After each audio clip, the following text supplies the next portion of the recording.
오늘 성경 말씀은 마가복음 1장 35절입니다. 예수님이 이 땅에서 사시는 동안 평범한 사람들과 똑같이 하신 것 중에 하나가 하나님께 드리는 기도 생활이었습니다.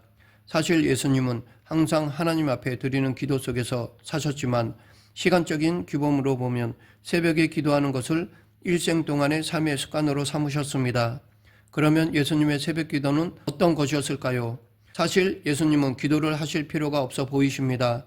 왜냐하면 그분은 사람의 몸을 입고 이 세상에 오시기 전에도 하나님이셨고 오신 후에도 하나님이시기 때문입니다. 하나님께서 무언가 필요한 것이 있다면 하나님이실 수 없습니다. 왜냐하면 하나님은 스스로 충족하시고 완전하신 분이기 때문입니다. 그런 하나님의 속성을 예수님도 가지고 계셨기에 예수님은 전혀 기도할 필요가 없으신 분이었습니다. 그럼에도 불구하고 그분이 이 세상을 사는 동안 기도의 생애를 사신 것은 자기를 낮추시는 겸손 때문이었습니다. 즉 하나님이신 그분이 하나님의 성품을 사람의 성품 아래 감추시고 스스로 그것을 행하시는 대신 사람처럼 살기를 원하셨습니다. 그리고 기도의 헌신을 통해 당신 스스로 하나님 아버지를 의존하면서 살지 않으면 안 되는 지극히 연약한 인간들에게 모범을 보이신 것입니다. 그래서 우리는 그리스도 예수님의 이 땅에서의 삶을 통해서 인간이 어떻게 하나님을 의지해야 하는지를 배웁니다. 그리고 그의 기도는 우리의 전체적인 삶에서 하나님을 의존하는 신앙생활을 하도록 만듭니다. 하나님을 의존하는 사람은 바로 하나님을 사랑하는 사람입니다. 반대로 하나님을 사랑하는 사람은 의존의 마음이 넘치는 가운데 하나님을 찾는 사람입니다. 그러므로 기도는 사랑이며 사랑은 곧 하나님만을 전적으로 의지하는 것이라고 말할 수 있습니다. 또한 이 예수님의 기도 생활은 교제로서의 기도가 무엇인지를 보여줍니다. 예수님께서는 험한 세상에서 하나님의 말씀대로 살며 사람들을 가르치는 데 필요한 능력을 매일 하나님으로부터 공급받으셨습니다. 이런 하나님과의 깊은 영적인 교제 가운데 예수님은 우리들에게 주님의 기도를 가르쳐 주셨습니다. 이 주기도문은 크게 두 부분으로 나눌 수 있는데 전반부는 교리로서 사도신경과 관련되어 있고 후반부는 윤리로서 십계명과 관련되어 있습니다. 이 기도문은 기도의 내용을 가르쳐 주는 것이 아니라 기도의 방법을 가르쳐 주고 있습니다. 즉 모든 사람들에게 기도의 내용을 획일적으로 가르쳐 주는 것이 아니라 기도의 모본을 가르쳐 주고 있습니다. 특히 우리가 사용하고 있는 주기도문은 마태복음 6장 9절부터 13절과 누가복음 11장 2절부터 4절의 기도문 중 마태복음에 나오는 기도문입니다. 일반적으로 말하는 주기도문이란 마태복음의 것을 말합니다. 이 주기도문의 형식적인 구분을 살펴보면 주기도문은 형식적으로는 세 부분으로 나눌 수 있습니다. 첫째는 기도의 대상이고 둘째는 기도의 내용, 셋째는 성령입니다. 대상은 하늘에 계신 우리 아버지요. 기도의 내용은 이름이 거룩히 여김을 받으시오며 나라의 임하옵시며 뜻이 하늘에서 이룬 것 같이 땅에서도 이루어지리이다. 오늘날 우리에게 일용할 양식을 주옵시고 우리가 우리에게 죄 지은 자를 사하여 준 것 같이 우리 죄를 사하여 주옵시고 우리를 시험에 들게 하지 마옵시고 다만 악에서 구하옵소서. 성령은 대개 나라와 권세와 영광이 아버지께 영원히 있사옵나이다 입니다. 계속해서 이 주기도문의 내용상의 구분을 살펴보면 주기도문의 내용을 분류하면 크게 두 부분으로 나눌 수 있습니다. 첫째는 하나님에 관한 기원으로 2인칭 단수 대명사를 쓰고 있습니다. 둘째는 사람에 관한 간구로서 1인칭 복수 대명사를 쓰고 있습니다. 성격상 이 두 부분은 신적인 것과 인간적인 것, 하늘의 것과 땅의 것, 영적인 것과 일시적인 것 나눌 수 있습니다. 하나님은 인간을 육체와 영혼으로 만드셨습니다. 육체는 흙으로부터 왔기에 이 땅의 것으로 생명을 유지합니다. 그렇지만 영혼은 하나님으로부터 왔기에 하나님과 관계를 맺으며 그분으로부터 부어지는 신적인 생명으로부터 도움을 받아서 살게 하셨습니다. 그러므로 기도는 하나님과의 영적인 의존 관계를 보여주는 핵심적인 표상이라고 말할 수 있습니다.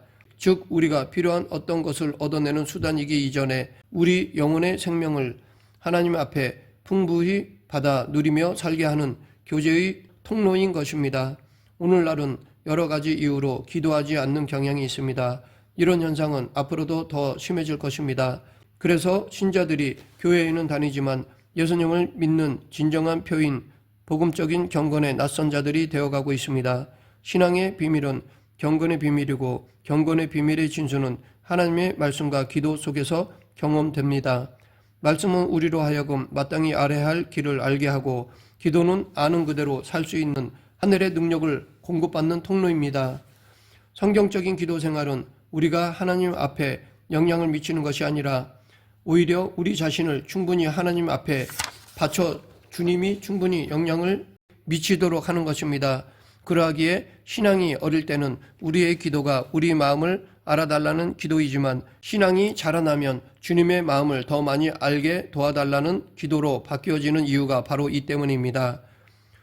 건조하고 메마른 기도 생활은 유욕에 가득 차서 영적으로 패배하는 신앙생활의 내면적인 특성을 보여주는 것입니다. 반면에 우리는 성경 속에서 종종 한순간의 짧은 기도로 위대한 하늘의 능력을 경험한 기도의 용사들을 만날 수 있습니다. 여호수아, 모세, 다윗, 바알과 같은 사람들이 그랬습니다. 그러나 그들의 공통된 특징은 평소에 그들은 하나님과의 깊은 교제 속에서 산 사람들이었다는 점입니다. 이것 없이 자기가 필요한 짧은 순간에 위대한 힘을 불러낼 수 있다고 생각하는 것은 신앙의 만용입니다. 뿌리 깊은 나무가 바람에 흔들리지 않은 것처럼 평소 주님과의 깊은 교제 속에서 살아가는 신앙생활이야말로 능력 있는 기도 생활의 밑바탕입니다. 우리는 고도로 발달된 교통수단과 통신수단 그리고 눈과 귀를 현혹시키는 매체 가운데 살고 있습니다.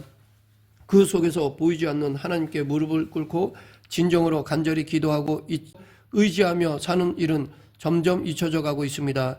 그래서 우리의 신앙생활은 매우 메마르고 건조합니다. 그러므로 우리의 힘있는 기도 생활의 밑바탕은 하나님과의 깊고 진실한 교제임을 명심해야 합니다. 그리고 이 주님과의 깊은 교제 속에서 살아가는 모습은 하나님을 사랑하는 정도와 비례합니다. 실제로 사랑하면 사랑할수록 옆에 누가 끼어드는 것도 싫어하기 때문입니다.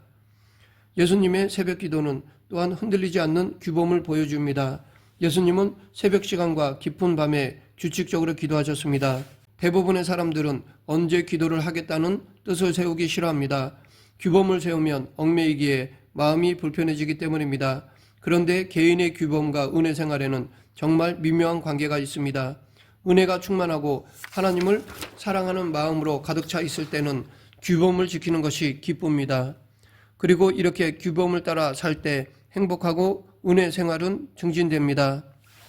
그러나 은혜가 떨어지면 규범은 귀찮고 양심에 거리끼는 것이 됩니다. 그래서 마음속으로 규범을 없애버립니다. 하지만 규범이 무너지면 흐느적거리는 삶밖에는 남지 않습니다. 어느새 규범을 어겼다는 가책도 없어지지만 그러나 하나님과의 규제 속에 살아가는 영혼의 자유함도 사라지게 됩니다.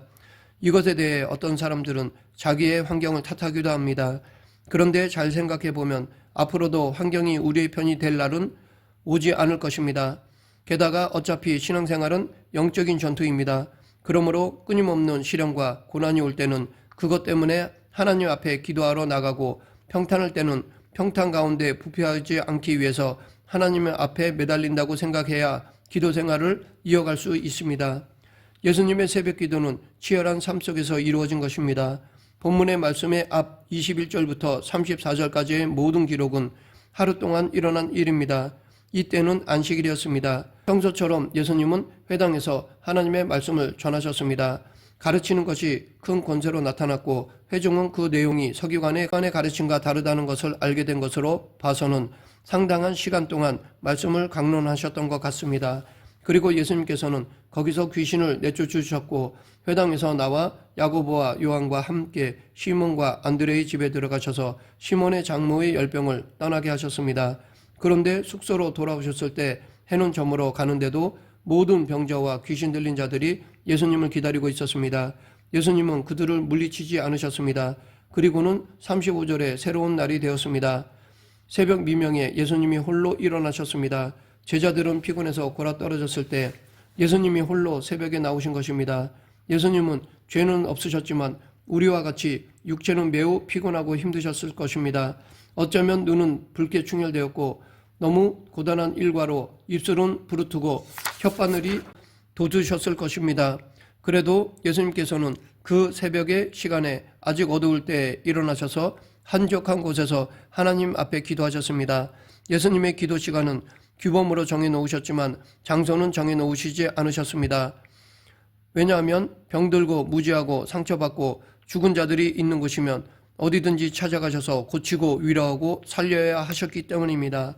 많은 사람들은 하나님 앞에 예수님처럼 마음을 쏟는 기도 생활을 하고 싶어 합니다. 왜냐하면 기도 생활 속에서 맛보는 영혼의 기쁨을 알기 때문입니다.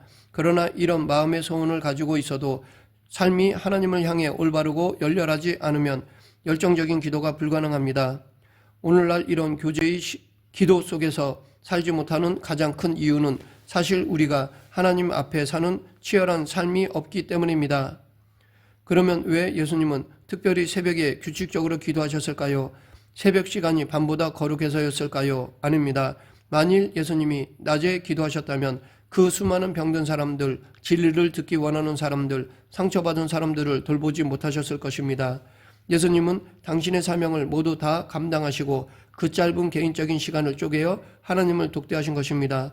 시간이 남아서 새벽에 기도하신 것이 아니라 분주한 시간 속에서도 하나님과 독대하기 위해 그 짧은 쉼의 시간을 드린 것입니다. 어두운 세상에서 하나님을 힘입고 믿음으로 살아가는 것이 눈물 골짜기를 지나는 것처럼 힘든 것이기에 하나님은 오늘도 당신 뜻대로 살고자 하는 사람들에게 은혜를 부어주십니다.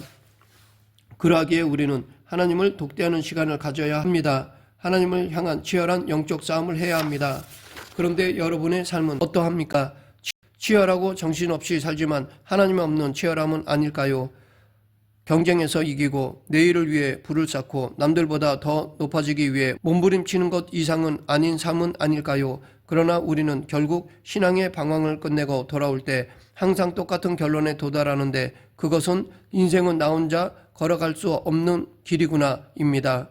그래서 주님을 의지하게 됩니다. 말씀을 믿겠습니다.